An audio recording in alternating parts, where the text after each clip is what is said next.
Avez-vous déjà rêvé de changer de vie pro ? Alors moi, c'est ce que j'ai fait il y a plus de 17 ans. Je suis passée de l'univers des nouvelles techno à fondatrice de médias engagés. Et c'est pourquoi je suis heureuse aujourd'hui de vous présenter le partenaire de ce podcast, Chance, qui propose un parcours de coaching digital pour aller vers une voie professionnelle qui vous ressemble. Moi, ce que je trouve pratique, c'est que tout est en ligne. Vous avez des activités pour comprendre vos aspirations profondes et vous aider à structurer votre projet. Des sessions avec un coach professionnel qui est choisi rien que pour vous, sur mesure. Et le petit plus que j'aime, c'est le collectif d'entraide, un vrai accompagnement sur 12 semaines pour se sentir moins seul quand on ne sait pas par où commencer pour provoquer le changement. Et le détail non négligeable, le parcours est finançable grâce à votre compte personnel de formation. Enfin, la toute dernière nouveauté, les duos Chance viennent d'être lancés pour vous mettre en relation avec la personne du secteur qui vous intéresse une fois votre projet pro défini. Alors les amis, pour tout savoir, allez donc jeter un œil sur le site chance.co pour faire le point gratuitement sur votre situation et peut-être sauter le pas vers votre nouvelle vie professionnelle.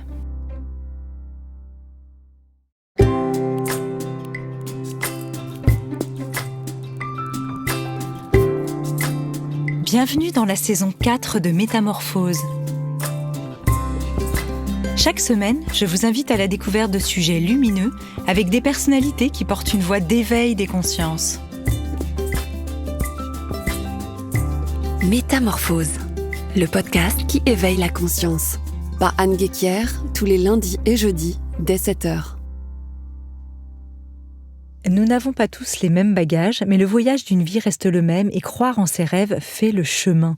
Reste encore à les trouver en soi, ses aspirations les plus profondes et à leur donner vie. Dans son livre « Je deviens l'artiste de ma vie », paru aux éditions Erol, mon invité du jour propose une méthode simple, ludique et résolument positive. Auteure, artiste, journaliste et coach, elle a fait de sa vie un terrain de jeu et d'expression. Elle partage dans son premier livre 12 clés pour ouvrir à notre tour le champ des possibles. Alors, en sa compagnie, repoussons nos croyances limitantes, ouvrons grand les portes de notre créativité. Parce qu'un horizon s'élargit lorsqu'on apprend à être soi-même pour devenir l'artiste de sa vie et déplacer des montagnes au plus près de ses rêves. Bonjour Isabelle Ayer, sois la bienvenue. Bonjour Anne, merci pour cette magnifique intro. J'ai fermé les yeux pour la recevoir comme un cadeau. Merci. Alors, je suis ravie de te recevoir aujourd'hui pour plusieurs raisons. Parce que j'ai eu l'occasion de publier ton livre chez Erol par quelqu'un que nous aimons beaucoup toutes les deux, qui est ton préfacier, Laurent Gounel. Exactement, qui est une personne absolument merveilleuse et qui a été le magicien de notre rencontre et qu'on remercie intensément. Exactement. Alors, pour celles et ceux qui ne te connaîtraient pas encore, est-ce qu'on peut faire un petit peu connaissance et nous dire en quoi tes rêves d'enfant t'ont permis de devenir justement l'artiste de ta vie ? Parce que ça fait rêver quand on entend ça finalement. Ouais. En fait, je dis souvent croire en mes rêves a changé ma vie. Et c'est vrai, parce que ma réalité petite n'était pas très fun, c'est-à-dire une famille dysfonctionnante. Il n'y avait pas d'amour, il y avait des problèmes, il y avait de la maladie. Bref, pour un enfant, pour se construire, c'est un petit peu compliqué. Et du coup, j'ai trouvé une solution. Moi, j'adore trouver des solutions. Et la solution toute petite que j'ai trouvée, ce sont mes rêves. Mes rêves, je les ai construits aussi grâce, entre autres, et c'est étonnant, à la télévision. Grâce à la télévision, et c'est pas étonnant que j'y travaille aujourd'hui, j'ai vu des familles heureuses. J'ai vu que des gens faisaient des choses incroyables, parcouraient le monde, que tout était possible. Et du coup, voyant ça, ça a ouvert mon champ des possibles. Et je me suis dit, en fait, voilà, moi aussi, quand je serai grande, je serai heureuse. Et comme je le dis d'ailleurs en introduction du livre, moi aussi, quand je serai grande, je serai journaliste, je serai artiste, je parlerai aux gens, et puis ce serait beau, et puis j'aurai plein de gens super autour de moi. Et du coup, ces rêves-là, je m'y suis accrochée, et ça a mis du temps. J'ai dû apprendre, j'ai dû comprendre, et je me suis mise sur ce chemin. Ça a mis des années, et puis on est là aujourd'hui. Et oui, aujourd'hui, je suis l'artiste de ma vie, et c'est magnifique. Est-ce que tu crois, en t'entendant, c'est vrai qu'on sent bien que tu es ce qu'on appelle une multipotentielle, qu'il n'y a pas qu'une chose qui t'intéresse. Est-ce que tu crois qu'on est tous appelés à ça, finalement ? Je pense que il faut faire attention avec les gens comme nous, parce que tu en es aussi, de ne pas donner un signal aux personnes qu'on doit tous être comme ça. Je pense qu'on est tous différents, et c'est très bien comme ça. Il y a des gens, pour être bien dans quelque chose, ils ont besoin de s'y consacrer pleinement. Eh ben, c'est super. Moi, si je ne fais qu'une chose, je m'ennuie, je tourne en rond. Quand ça n'avance pas, je deviens dingue. Donc aussi, faire plusieurs choses, quand il y en a une qui traîne, je mets mon énergie sur autre chose parce que j'ai besoin vraiment. Et puis, j'ai plein d'envies, plein d'idées. Il faut que ça s'exprime. Et donc, vraiment, c'est important. Et je le dis beaucoup dans le livre, on est qui on est. Et c'est vraiment parfait comme ça parce que ça correspond à qui nous sommes et ce qu'on a à faire ici et aussi ce qui va nous épanouir. Donc être à l'écoute de soi pour choisir le bon chemin et surtout ne pas se comparer parce que c'est vraiment le chemin du malheur de commencer à se comparer. Oui, c'est un poison la comparaison. Ouais. Mais bien sûr, bien sûr. Alors Laurent justement dit de ton livre qu'il secoue nos habitudes et nos peurs comme on agiterait une bouteille de champagne pour en faire exploser le bouchon. Est-ce qu'au fond pour toi c'est un peu ça, devenir l'artiste de sa vie, c'est faire exploser le bouchon à un moment donné ? C'est se remettre en connexion profonde avec soi. Et c'est pour ça que le livre commence. Le premier chapitre, c'est vraiment, on se reconnecte, on se connecte à soi-même, qui on est, ce que je veux, ce qui me touche, ce qui est essentiel pour moi, ce que je dois, de par mon corps, mon âme, exprimer. C'est ça pour moi, être l'artiste de sa vie, c'est qu'on a tous quelque chose à apporter au monde.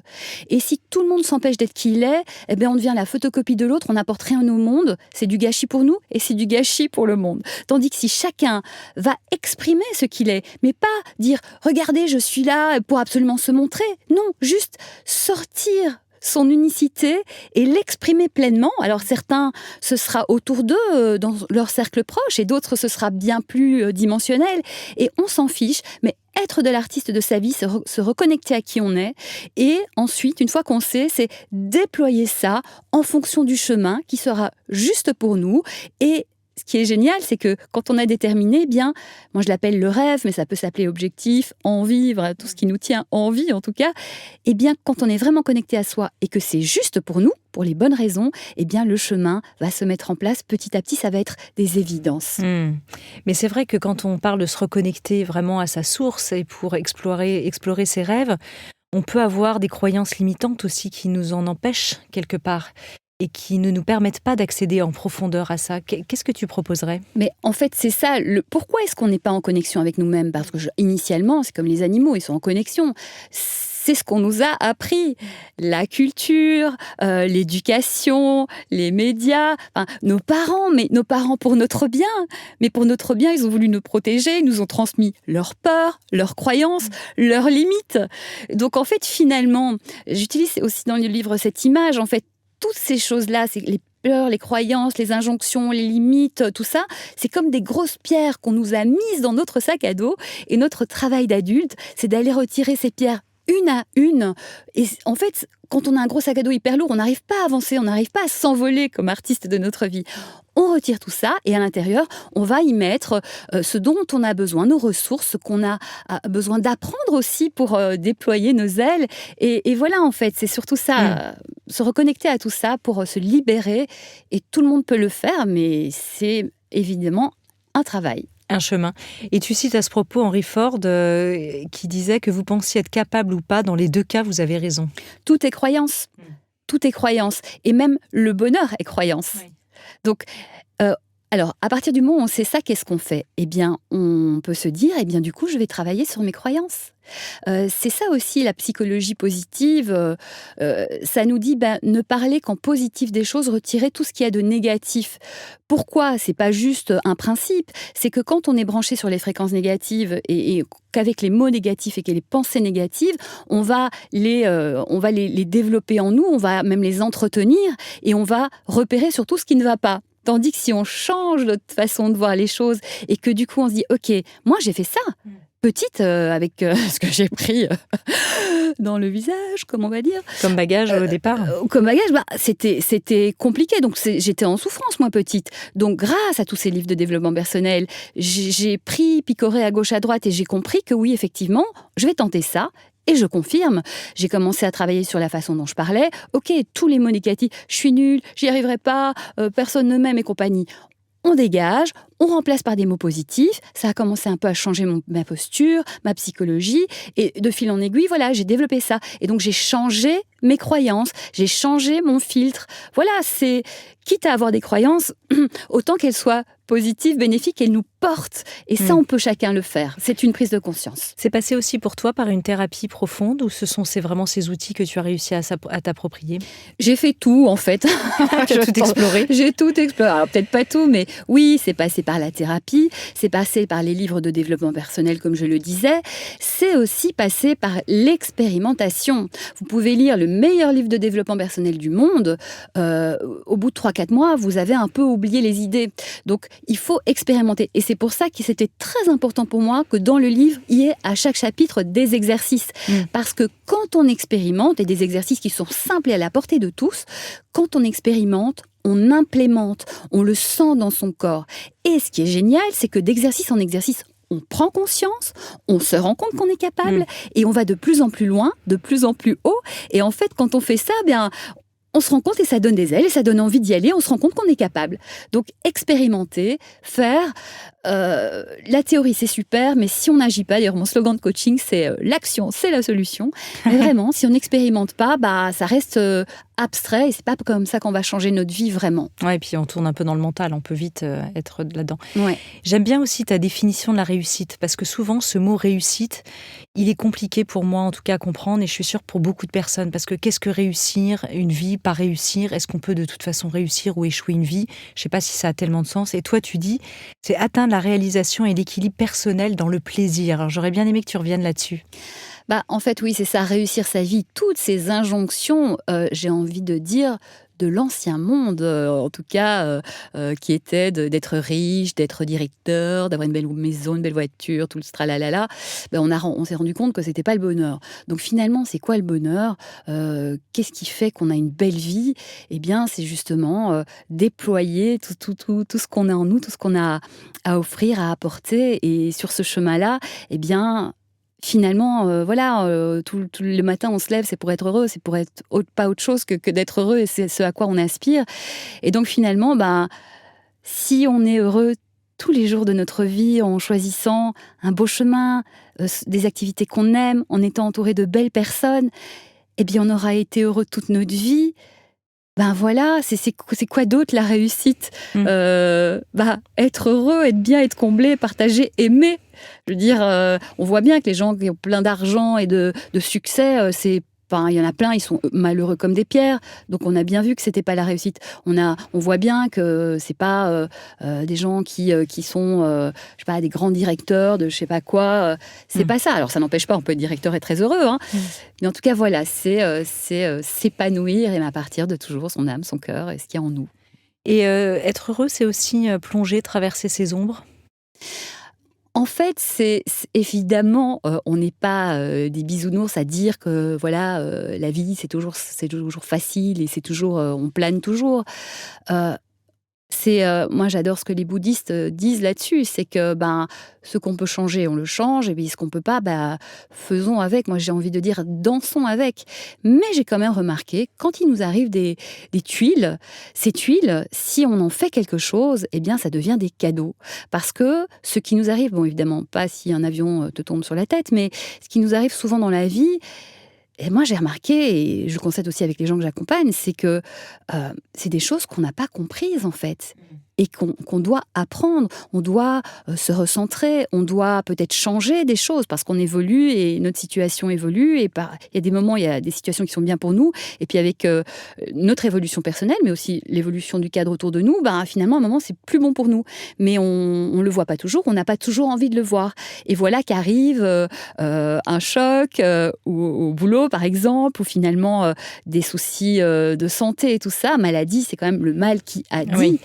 Donc, ces choses-là, ouvrons les yeux, essayons de comprendre. Et pour moi, tout problème, toute difficulté dans la vie est là pour nous aider à grandir. Et il y a des gens qui, par exemple, Philippe Croison, lui, alors c'est vraiment la faute à pas de chance. Il s'est retrouvé, il a eu un accident, il s'est retrouvé sans bras, sans jambes. Il a transformé sa vie et il a fait de cet enfer un cadeau énorme. Alors, c'est pas facile. Oui. il a mis 7 ans à le faire, etc. Mais ce que je veux dire, c'est qu'on peut tous transformer des choses et que plutôt que de se dire « Oh là là, c'est injuste », qui ne nous apportera rien. Voilà, comment peut-on transformer les choses ? Ça va pas venir du jour au lendemain, mais en s'appuyant là-dessus, il y a de l'espoir, il y a moyen d'en faire quelque chose. La vie, il y a des hauts, il y a des bas, et aussi ça veut dire que profitons pleinement des hauts. Parfois on les vit et on les savoure pas. On les savoure pas pleinement, en fait. Soyons en gratitude, et aussi, les bas nous permettent encore plus d'être en bonheur et en gratitude de ces hauts-là. Donc voilà, il faut accepter ce qui est, mais on peut transformer tout ça. Et alors toi, dans tes outils, dans ta boîte à outils, il y a la créativité qui pour toi est une alliée de taille. Hein. Oui. Et tu nous mets aussi en garde contre certains ennemis qui peuvent l'assécher. Alors j'aimerais bien que tu reviennes aussi dessus. En fait, la créativité, elle arrive très vite dans le livre. Alors on peut se dire, tiens, c'est plutôt la cerise sur le gâteau. Eh bien, pas du tout. Parce que quand on a envie de changer quelque chose dans sa vie et qu'on n'y arrive pas, eh bien, c'est comme Einstein dit, si vous pensez qu'en faisant toujours la même chose, on pourrait trouver des résultats différents, il faudrait être un peu fou pour penser ça. Et donc, effectivement, la créativité, ça nous permet d'ouvrir le champ des possibles et d'aller réfléchir différemment.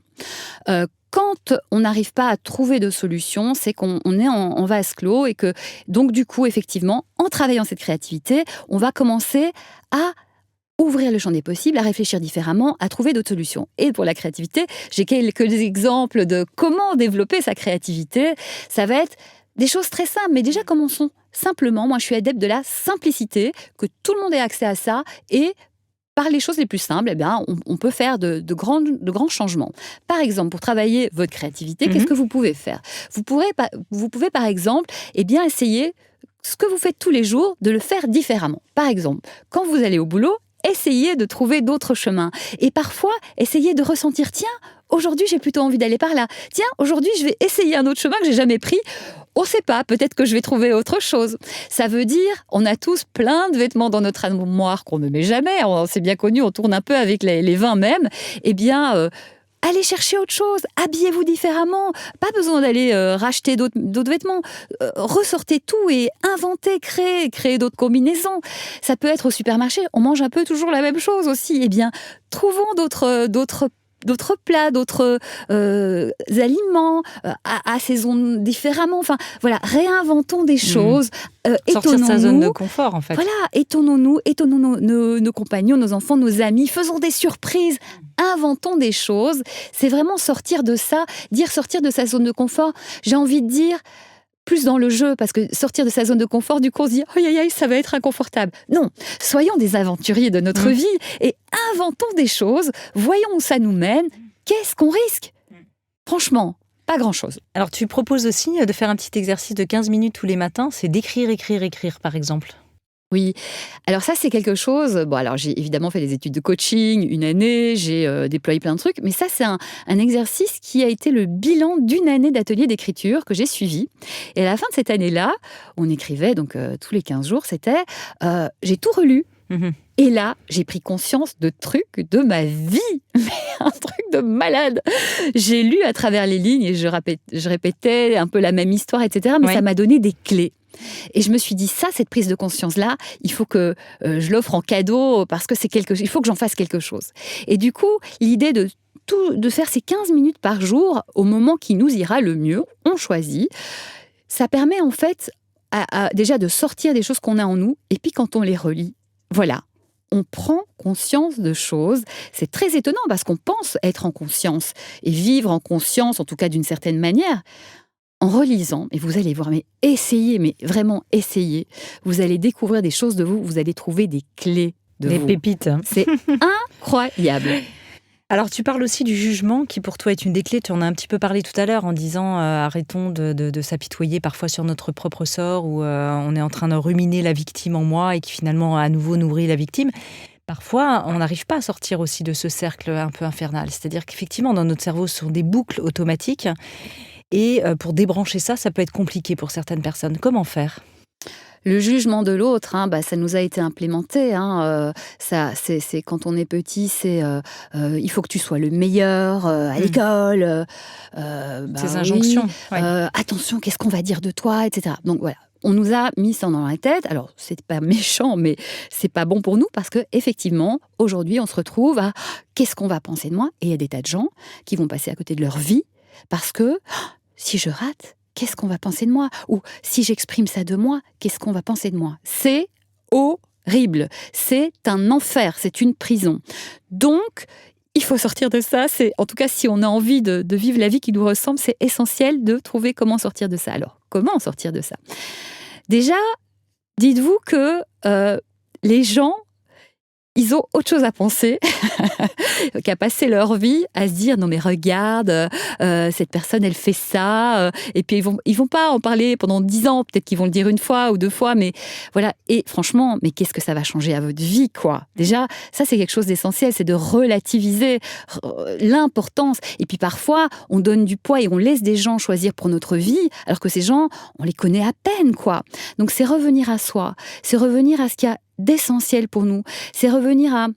C'est tellement important pour vous d'exprimer ça, que de toute façon, il y aura des gens qui seront contents pour vous déjà, parce qu'il y a des gens qui le seront, mais aussi, il y a des gens qui pourront le recevoir. Concentrons-nous sur ces gens-là. Et après, dans notre entourage, il y a des gens qui ne peuvent pas comprendre parce que ils conçoivent pas, parce qu'ils ont peur pour nous, parce qu'ils nous calquent leurs croyances, ils nous les collent comme ça. Et en fait, ces gens-là, soit ils comprennent, et s'ils ne comprennent pas, si vous avez un rêve et que ça passe pas, dites-leur, écoutez, pour l'instant, on va pas en parler, on verra plus tard, mais là, je te demande, je respecte ce que tu penses, mais respecte-moi aussi, on n'en parle pas. Et puis, on verra plus tard. Et vous verrez que le jour où vous déploierez, que vous serez dans votre truc et que ça marchera bien, et que vous serez hyper heureux, ils seront les premiers à dire « Ouais, je l'avais dit, je le savais, etc. Ouais. » Et à côté de ça, pour vous soutenir, vous encourager, parce que parfois, c'est pas facile aussi, c'est donc entourez-vous des gens qui vous soutiennent, trouvez des copains de rêve, des gens qui ont le même rêve que vous et vous pouvez vous challenger, vous aider, vous accompagner. Trouvez un mentor, pourquoi pas. Entourez-vous en tout cas des gens positifs et qui croient en vous. Et, la visualisation aussi peut nous aider, par exemple ? Moi, je pense que c'est très intéressant, la visualisation. C'est aussi sur base de ce qu'on a déjà réussi à faire. Alors, je dirais 2 étapes. La première étape, c'est on a souvent la croyance qu'on n'est pas capable. Ok. Mais chacun d'entre nous a réussi des choses dans sa vie. Donc déjà, commencez par retrouver un moment où vous avez été super heureux de faire quelque chose avec votre famille, ou dans votre boulot, dans vos études, peu importe, au sport, peu importe. Vous avez sans doute eu des moments où vous étiez super heureux d'avoir fait quelque chose, d'avoir réussi quelque chose. Reprenez ça et ressentez ce que vous aviez vécu. Et mettez-vous vraiment en entendant les bruits, en ressentant les émotions, en voyant les couleurs. Ressentez ça et nourrissez-vous de ce que ça vous a donné, de la force, du bonheur, de la joie que ça vous a donné. Et vous êtes déjà fort de ça. Et tous les moments où vous ne vous sentez pas bien, replongez. Moi, je dis même, prenez-vous une petite bibliothèque de souvenirs où plusieurs moments, comme ça, vous les gardez. Quand vous sentez un peu pas très bien, vous replongez là-dedans, dans ce bonheur-là. Et puis après, pour le rêve, l'objectif, eh bien, l'idée, c'est de visualiser le moment où on sera en plein moment en train de faire ça, de réaliser cet objectif et d'être tellement heureux de le vivre, d'être en plein dedans et ressentir cette joie déjà. Et aussi, chaque fois qu'on est un peu découragé, on se dit, je ne vais pas y arriver, c'est replonger là-dedans. C'est une façon de se rappeler que nous sommes aimables, en fait. On est aimables et aussi, en fait, tout est en nous. Tout est en nous. Et le fait de le rendre possible, de le voir dans notre tête, ça crée une forme de réalité dans notre tête. Le fait de l'écrire et d'en parler aussi, ça prend forme et ça commence à créer quelque chose qui commence à prendre forme dans l'univers. Oui, c'est le fameux fake it until you make it. Il y a quelque chose de cet ordre-là. Hein. Tout à fait. Alors, j'aime pas le mot fake parce que je suis tellement dans la sincérité. Oui, dans les fake news en ce moment, dont on parle beaucoup. News, mais...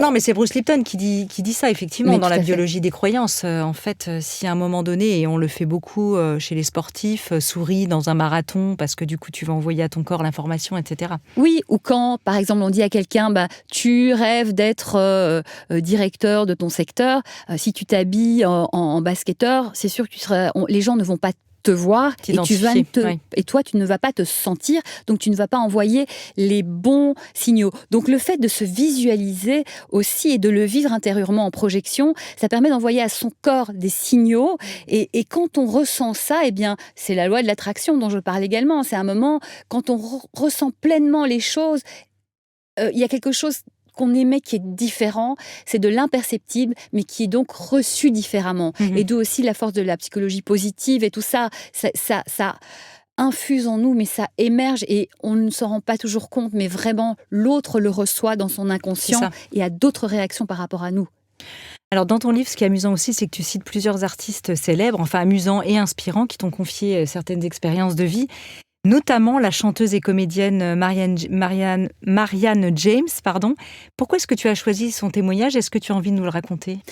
Marianne James, c'est évidemment le regard des autres. Et Marianne, elle a eu un personnage qui s'appelle Ulrika, qui a été un carton absolu. C'était génial. Et puis, à un moment, elle a voulu faire autre chose. Parce que elle se retrouvait un moment enfermée dans une case alors qu'elle peut faire 1000 trucs de plus. En plus, c'est une femme extrêmement talentueuse. Et en fait, les gens ont refusé. Le public a dit, en fait, non, tu dois être Ulrika. Oui, c'est ça. Nous t'avons fait et tu vas rester Ulrika. Donc ça a été un choc pour Marianne parce que évidemment, c'est une femme très libre qui refuse de se laisser cantonner. Et en fait, ça a été très dur. Au début, elle est passée par de la colère. Et en fait, elle s'est dit, non, en fait, je serai qui je suis. Et même si les gens ne me suivent pas, en fait, c'est beaucoup plus important pour moi d'être qui je suis et d'être en phase avec qui je suis, plutôt que d'être quelque chose qui n'est pas moi et qui juste pour contenter l'autre. Et tant pis, en fait. Et du coup, elle s'est lancée dans ce qu'elle voulait faire. Et pareil, à un moment, elle était dans La Nouvelle Star. À un moment, elle a arrêté en pleine gloire. Et tout le monde lui disait, mais t'es folle, t'as rien derrière. Elle a été honnête envers elle-même. Elle a dit, peu importe ce que pensent les gens, peu importe ce que disent les gens, je sens que je dois m'arrêter maintenant. Et elle s'est arrêtée, elle n'avait rien derrière. Et puis maintenant, elle a repris, etc. Et en fait, si elle avait continué, elle en aurait été malade. Donc le regard de l'autre, si elle s'était conformée au regard de l'autre, ça l'aurait finalement détruite en fait. Donc jamais. Et finalement, comme je dis souvent, suivons notre chemin, ils comprendront après. C'est exactement ce qui se passe. Et en plus, tu es là pour lui rendre hommage et témoigner de ce chemin. Donc, c'est une femme formidable. Ouais, vraiment. Je dirais que pour elle, c'est juste aussi. Est-ce qu'on peut parler du pouvoir des habitudes sur nos vies ? Comment faire pour qu'elle nous sclérose pas et qu'elle nous enferme pas ? Et toi, tu nous proposes un chemin par rapport à ça. Oui, alors il y a les bonnes habitudes et puis il y a les mauvaises habitudes. Il y a les bonnes habitudes, c'est bien, ça roule, on fait son sport, ça marche. Et puis il y a les mauvaises habitudes. Les vertueuses et les fertiles. Voilà. Et puis il y a celles qui nous embêtent. Alors, celles qui nous embêtent, c'est celles qui vont faire que on va procrastiner ou ça va pas nous faire avancer sur notre chemin. Alors, on peut les garder, il n'y a pas de souci, mais si on a envie d'avancer, si on a envie de changer les choses, eh bien, on a une piste très intéressante.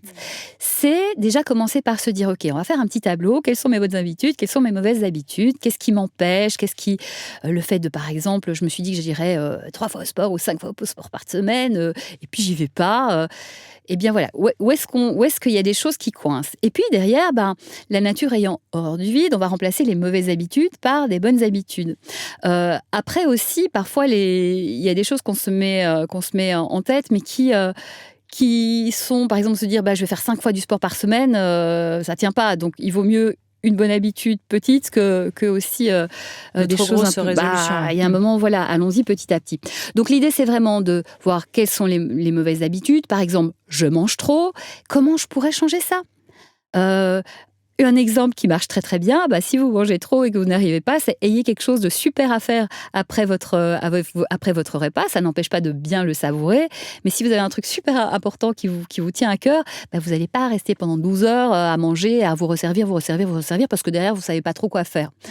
Il y a un autre truc aussi, c'est moi ce que je fais, c'est je mange assez peu, c'est vrai, mais je me prends un petit carré de chocolat noir petit et du coup, j'ai quelque chose derrière et puis du coup, je passe à autre chose. Donc, voilà. Je sais de quelle maison de chocolatier tu le prends maintenant. Exactement. Mais comme c'est pas sponsorisé, on ne le dira pas. Non, mais en fait, soyons... Et la créativité nous aide là aussi. C'est-à-dire en repérant toutes les choses qui ne sont pas super pour nous, de nous à nous, peu importe ce que disent les autres, eh bien, remplaçons-les par quelque chose de plus vertueux, quelque chose d'accessible et remplaçons. Je le répète, la nature a horreur du vide, donc si on retire ça, eh ben non. Par exemple, la fumée, on a essayé d'arrêter de fumer. Quand on a un manque, ça peut être boire un verre d'eau, aller faire du sport, appeler un copain. Enfin voilà, il y a plein de choses à mettre en place. Si par exemple, on est censé faire tous les lundis sa compta et qu'on le fait pas, eh bien, comment je peux faire ? Ok, je vais mettre une petite musique, je vais me faire une récompense derrière, ou je vais appeler un copain, on va s'encourager. Mettons en place des petites choses qui vont craquer un peu le système qui nous empêche. Et voilà. C'est vrai que moi, je me souviens, ce coach Christian Junot qui disait « Payons nos factures un peu dans la joie, avec de la gratitude, pour tout ce que, en fait, ces services, au lieu de dire « il faut payer les factures », tous ces services rendus qui nous permettent d'avoir de l'électricité, si on est entrepreneur, des salariés, etc., etc. » Et donc, ça, c'est vraiment quelque chose d'extraordinaire à mettre en place, par exemple. Et finalement, ça veut dire mettre du sens. Oui. Mettre du sens dans tout. Quand on fait des choses, et il a absolument raison, et que finalement, on oublie pourquoi on les fait, et on oublie le service que ça nous rend, eh bien, il n'y a plus que le gros boulet qu'on voit, quoi. Mais effectivement, on sait pourquoi on fait. Petite anecdote, c'est quand je suis arrivée à Paris, venant de Bruxelles, et que je n'avais pas grand-chose, j'ai eu un petit job dans une radio qui était géniale, mais après, c'était la galère. Et donc, je me suis retrouvée à travailler en intérim dans le luxe avec des gens qui étaient en souffrance, mais vraiment. Et du coup, c'était dur. En plus, c'était pas du tout ma passion et tout. Mais je me suis concentrée sur le sens que ça avait. Ok, grâce à ça, je vais pouvoir manger, payer un appart. Donc déjà, rien que ça, c'est formidable. Et j'ai débarqué à Paris avec rien. Je voulais recommencer ma vie à zéro. Ça me permettait de renflouer les caisses. Et puis, je savais que plus tard, ça changerait. Mais j'ai mis du sens. Et si j'en avais pas mis, j'aurais été en souffrance comme tout le monde. Mais j'en ai mis, donc j'y allais avec joie. Et je savais que c'était une étape. Donc mettons de la joie, du sens. Et quand on sait à quoi ça nous sert, effectivement, il a tout à fait raison, on l'aborde différemment.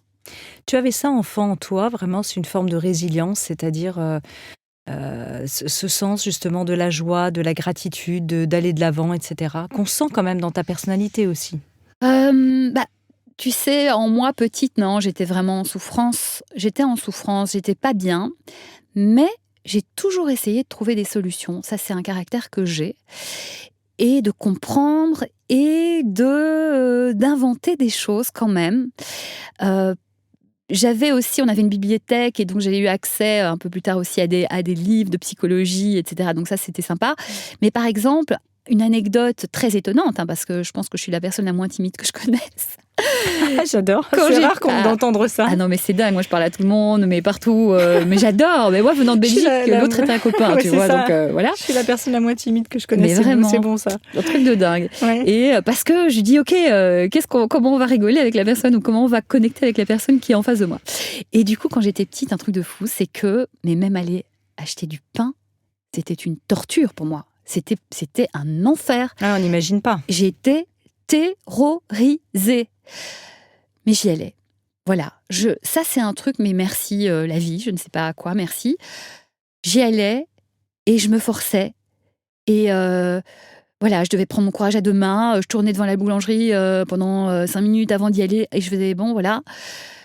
Et en fait, j'ai toujours essayé de comprendre et de tenter des choses. Et ça m'aide beaucoup aujourd'hui puisque je forme ou je crée des concepts ou des choses pour aider les gens. Mais ça, j'ai eu depuis... Tu as créé un spectacle aussi. J'ai créé un spectacle qui s'appelle Mademoiselle, le spectacle musical. Enfin, j'en ai créé deux, mais voilà, Mademoiselle, c'est le dernier, nommé au Petit Molière, donc c'est un beau cadeau.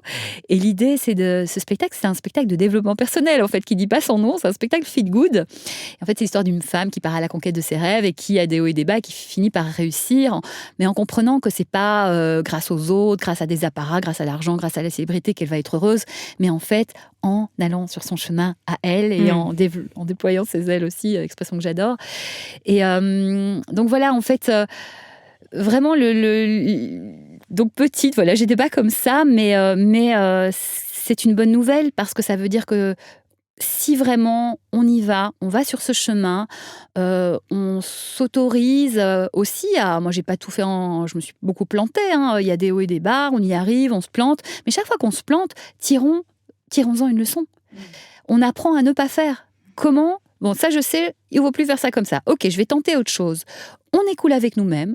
On essaye, par essai-erreur. Je veux dire, Mozart, la première fois qu'il a été face à un piano, ça m'étonnerait qu'il nous ait fait une super... sonate. Voilà, la sonate de compète. Ben non, Mozart, la première fois, ça fait ding, ding, ding. Et puis après, voilà. Donc, chacun d'entre nous, au début, on était petits, on a marché. Le premier pas qu'on a fait, on s'est cassé la figure. Et même le Usain Bolt et tous les plus grands coureurs du monde. Donc, c'est le chemin. Acceptons. Avec humilité, on a le droit de pas réussir, voilà. Et puis petit à petit, j'en suis la preuve vivante, c'est possible. Mais il faut s'engager. Il y a une forme de spiritualité, une bonne étoile qui te guide quelque part ? Alors moi, oui, j'ai toujours eu l'impression d'avoir une bonne étoile. Alors, c'est une croyance, sans doute, mais j'adore cette idée-là. J'aime beaucoup cette idée-là et quand j'arrive et que quand j'avais une voiture à l'époque et que je voulais une place, je parlais à ma bonne étoile et j'avais quasiment toujours une place. Donc, mais c'est peut-être aussi simplement l'idée de la bonne étoile, peu importe qu'on y croit ou pas, c'est cette énergie qu'on va du coup émettre avec cette croyance puissante que ça va le faire. Et je pense qu'en fait, l'idée de la bonne étoile, c'est un petit peu la loi de l'attraction. Et j'aimais quelque chose, j'y crois tellement que ça va arriver. Et c'est vrai que la bonne étoile, c'est un peu le parallèle de Dieu pour certains, de l'univers, ou peu importe, en fait, on se sent moins seul. Mais finalement, en résumé, ça émane de nous. Mais il ne faut pas le dire. C'est ça. Comment dépasser ces peurs ? C'est vrai que tu en parles aussi dans ton livre, notamment la peur du futur. Alors, effectivement, il y a deux types de peurs. Il y a des peurs qui sont très positives. Voilà, vous voyez un lion... La peur de survie, voilà, une voiture, un lion, c'est sûr qu'on va avoir peur et on aura raison, on va faire ce qu'il faut. Donc, les peurs, c'est pas mauvais. Les peurs, elles nous parlent. Les peurs, elles nous parlent, elles nous indiquent de faire attention. Si demain, on a une grosse présentation à faire, si on a un peu peur, on va se dire, OK, ça va, on va pas y aller les mains dans les poches, on va bien travailler. Donc, les peurs, elles peuvent être nos alliés. En revanche, il y a d'autres peurs, les peurs souvent qu'on nous a mises dans notre sac à dos. On revient à ce sac à dos. Mais oui, la peur du lendemain, toutes ces peurs-là, c'est quand même très sociétal en fait. C'est utile aussi pour les politiques qu'on ait peur de tout et qu'on ait besoin de se dire, il y a des gens qui vont s'occuper de nous, quoi. Voilà, et finalement, la meilleure personne pour s'occuper de nous et celle qui sait le mieux ce dont on a besoin, c'est nous-mêmes. Donc la peur du lendemain, la peur de l'avenir, déjà, rappelons-nous, franchement, on a réussi la plupart d'entre nous, à dépasser des choses qui étaient terribles ou difficiles et compagnie. On s'en est sortis. Donc, en fait, on a des ressources. En fait, on a bien plus de ressources qu'on ne pense. Et quand vous voyez, par exemple, cet exemple de femmes qui ont des enfants et dont le mari décède et qui avaient une entreprise et qui pensent ne pas être capables parce qu'elles n'ont jamais eu besoin ou elles n'ont jamais cru, puisqu'elles sont enfermées dans leurs croyances aussi, et tout à coup elles doivent mener à bien cette entreprise, il y a des femmes qui se révèlent, ou ça peut être un homme, peu importe, mais il y a des gens qui se révèlent parce qu'ils n'ont pas trop le choix. Oui. Et en fait, quand on doit y aller, on doit. Et je fais référence aussi à Eckhart Tolle, le pouvoir du moment présent, qui dit, mais on passe des heures à dépenser notre énergie psychique, à dire « Oui, mais peut-être que demain, ceci, cela ». Bon, déjà, dans les 3 quarts du temps, non. 999 fois sur 1000, ça n'arrivera pas. Mais quand ça arrive, en fait, on trouve des solutions. On n'a pas le temps d'avoir peur. Il faut agir. Donc, ça ne sert à rien. Mais je dirais, face à ces peurs-là, par exemple, quelqu'un qui veut quitter son job tout à coup, enfin, pas tout à coup, mais qui veut quitter son job, moi, je dirais, prépare. Forme-toi si tu as besoin d'apprendre quelque chose, mets peut-être un peu d'argent de côté au cas où, ou en France, on est quand même dans un pays extraordinaire, il y a des aides, donc peut-être ça, ou avant de partir, si tu as besoin, postule ailleurs et attends. Enfin, trouvons des choses un petit peu pour nous sécuriser. Moi, je suis pas là, allez-y, quittez tout, etc. Trouvons des solutions pour nous accompagner, pour nous sécuriser, etc. Mais franchement, les peurs, c'est une illusion, en fait. C'est une fabrication de notre esprit. On se fait des films d'horreur.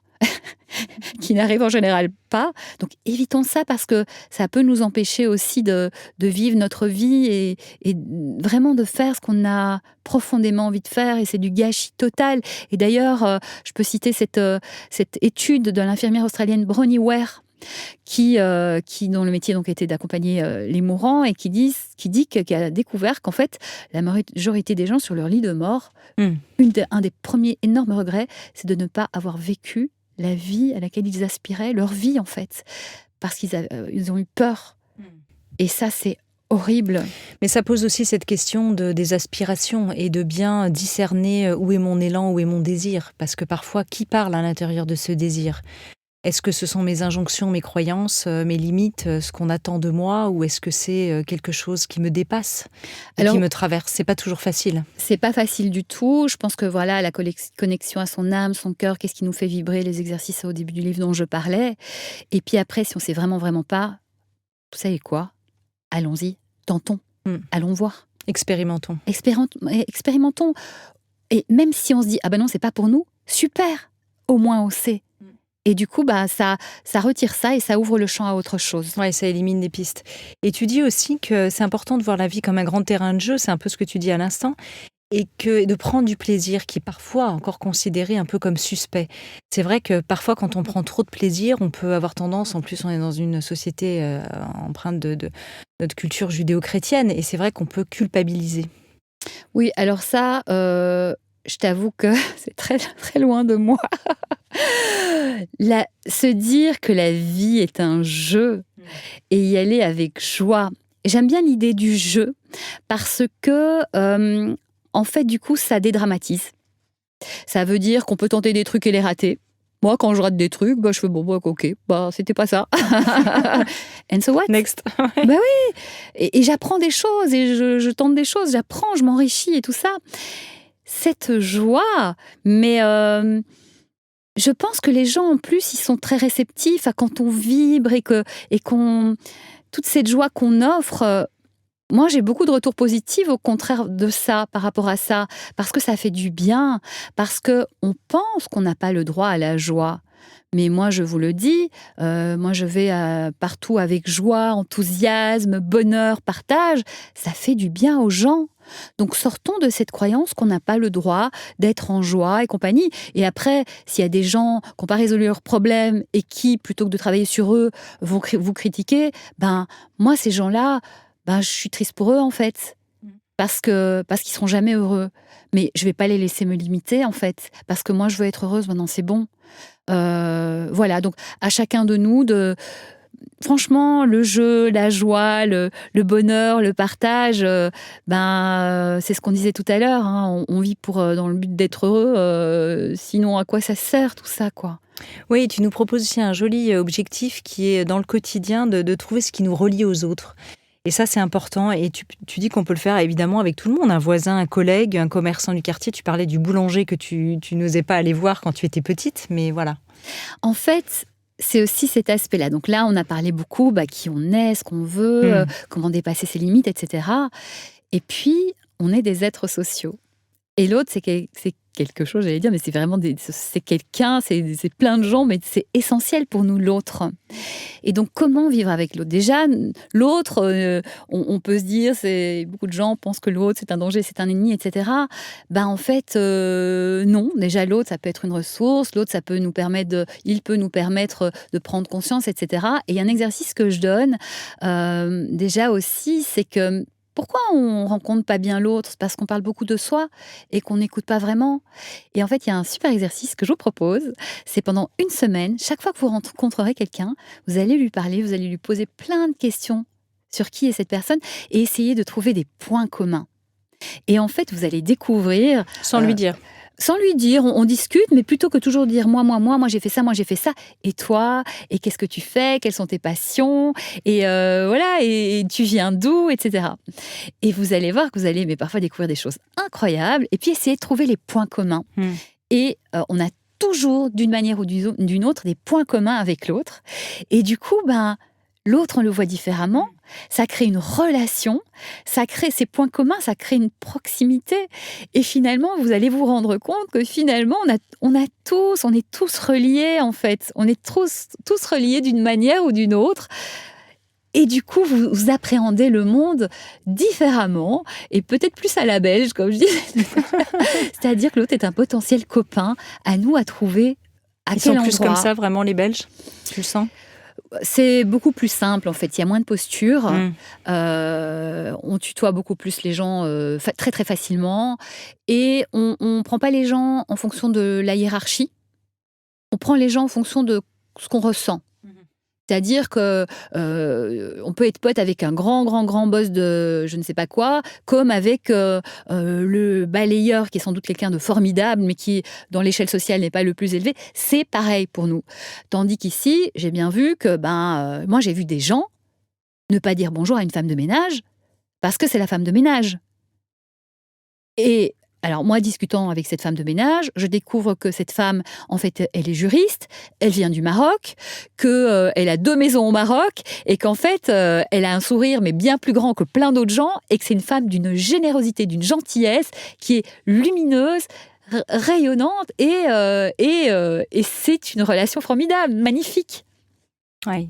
Et on se prive de l'autre, c'est dommage. Et on se prive de tout ce qu'on peut faire les uns avec les autres et s'enrichir et vivre des choses ensemble, quoi. D'ailleurs, c'est dans le regard d'une autre personne que tu as eu cette impulsion de devenir coach. Alors en fait, il y a eu une histoire incroyable quand j'étais toute petite. Du coup, cette période de marasme et de souffrance, où je me retrouve en fait, j'ai une copine, Aurélia, dont le père était réalisateur. Et déjà, moi, à l'époque, tout ce qui était télévision, bah oui, puisque j'avais eu des rêves grâce à ça, donc ça me faisait rêver de ça. Donc, elle m'invite à la dernière d'un enregistrement d'émission. Et derrière, il y a un dîner. Moi, je me retrouve, ne connaissant personne, si ce n'est ma copine, mais au dîner, loin de ma copine. J'ai pas payé pour ce dîner. De toute façon, j'avais pas d'argent dans ma poche pour payer pour ce dîner. Bref, je me retrouve seule à manger, totalement en inconfort, mal dans ma peau. Enfin, bref, c'était la cata. Tu avais quel âge à ce moment-là? Je me rappelle de cette sensation. Je sais pas, je devais avoir 13-14 ans, un truc comme ça. Ça va pas du tout, quoi. Donc, je mange en tête à tête avec mes petits pois et tout ça. Et tout à coup, à droite, j'entends une voix qui me dit « Tu ne parles pas ?» Et là, je fais « Oh non, on me parle. » je dois répondre. Je te rappelle que je suis super timide. Et là, je fais « je suis timide. » Elle fait « Pardon ?» Je dis « Oh non, je dois répéter en plus, c'est pas possible. » Je suis timide. Elle me fait « Ah, tu es timide. » Donc moi, je me retourne, je vois une femme, 50, 60 ans, blonde, avec une belle aura. Une sorte d'ange gardien, en fait. Et donc, je dis oui, je suis timide. Et puis, tu sais quoi? Je vais te donner un truc. Ce que tu vas faire, puisque tu es timide, tu vas poser des questions aux gens. Tu sauras quoi leur dire, là, au moins. Et les gens, ils adorent parler d'eux. Et donc, ils seront super contents d'avoir quelqu'un à qui raconter leur vie. Et toi, puisque là, tu ne sais pas quoi dire aux gens, bah, tu n'as qu'à leur poser des questions et tu sauras quoi leur dire, du coup. D'accord, merci. Donc, je recommence à manger et tout, tétanisée. Mais comme je disais, j'essaye toujours. Dès le lendemain, j'ai mis ça en application. Et très vite, comme j'étais très mal, je ne savais pas avant ça me positionner dans un groupe, à l'école et tout ça. J'ai commencé à me positionner, savoir qui j'étais. Bah, j'étais la personne qui écoute et qui pose des questions. Et je me suis rendu compte que ça me passionnait. La vie, la psychologie des gens. Donc j'ai écouté. À un moment, j'ai commencé à comprendre 2-3 trucs. Donc j'ai commencé à conseiller. Voilà. Et puis en fait, je me suis à fond intéressée à la psychologie, à lire plein de trucs. Et puis à un moment, bien plus tard, j'étais devenue l'amie à qui on parle et qui donne toujours les bons conseils, etc., la ressource. Et puis à un moment, je me suis dit, ok, là, je donne des conseils et tout ça, mais j'ai une responsabilité envers l'autre, c'est-à-dire que j'avais conscience, ayant lu beaucoup de livres de psychologie, des phénomènes de transfert, de projection, etc. Je dis, même si je faisais très attention, il faut que je fasse gaffe, donc je vais faire des études de coaching. J'ai fait 1 année d'études de coaching, super sérieuse avec David Lefrançois qui cartonne bien là en développement personnel et en coaching sur les réseaux et tout ça. Aujourd'hui, l'école est devenue l'Institut des neurosciences appliquées et c'était une année de formation, mais un truc de dingue, quoi. On avait des apports, mais tout le temps, c'est incroyable. Et du coup, effectivement, c'est comme ça que je suis devenue coach et c'est aussi grâce à cette femme que je suis devenue journaliste. Parce que j'ai découvert que le monde était passionnant et que le prendre et le transmettre, voilà, c'était beau, magnifique et j'ai voulu faire ça. Donc cette femme, voilà, c'est comme un ange qui est venu me parler. Ça a duré, je sais pas, 30 secondes, 15 secondes. Ça a changé ma vie. Mais aussi, j'ai écouté, j'ai appliqué. C'est la personne qui t'a permis de devenir la personne la moins timide que tu connaisses ? Je pense que, alors en toute honnêteté, la personne qui m'a permis de devenir la personne la moins timide que je connaisse, c'est moi. Parce que j'ai travaillé. Et j'ai pas de gloire à en tirer. Juste, je suis contente parce que ça m'aide à partager avec les autres et à vivre et à faire. Maintenant, je tente tout ce que je veux faire, je tente. Et puis, je m'en fiche en fait. Je veux vivre des trucs, donc je tente. Et puis ça marche pas. Mais c'est vraiment, ça vient de soi. C'est un travail personnel. C'est un travail qui demande du temps. Parfois, on tombe, on se redresse. C'est pas grave, mais à chaque pas, on avance. Et c'est un bonheur. On se fait des cadeaux à nous-mêmes et on peut tous le faire. Chacun à sa mesure, chacun à son rythme. Il n'y a pas de souci. Dans ton livre, parmi tous les témoignages de célébrités que tu as recueillis, lequel tu as envie de nous partager, lié ou pas à notre discussion, mais qui, comme ça, que tu sens impactant là, à transmettre ? J'ai envie de dire, puisqu'on arrive pas loin de la fin de ce podcast, j'ai envie de parler de la conclusion, c'est-à-dire l'amour, mais tous m'ont profondément touchée. Éric Emmanuel Schmitt, quand il dit que la créativité l'a sauvé, elle lui a sauvé la vie. Mais on va dire Daniel Lévy à la fin qui fait une conclusion sur l'amour. Lui, il a frôlé la mort. Et il a eu une maladie, s'est retrouvé dans le coma. Il m'expliquait que on a cru qu'il allait pas revenir et qu'en fait, ce qui ressort de ça, ce qui revient de ça, c'est l'amour. L'amour la force que l'amour de l'amour qu'on lui a envoyé. Sa chérie Sandrine, qui est une femme formidable, ses amis.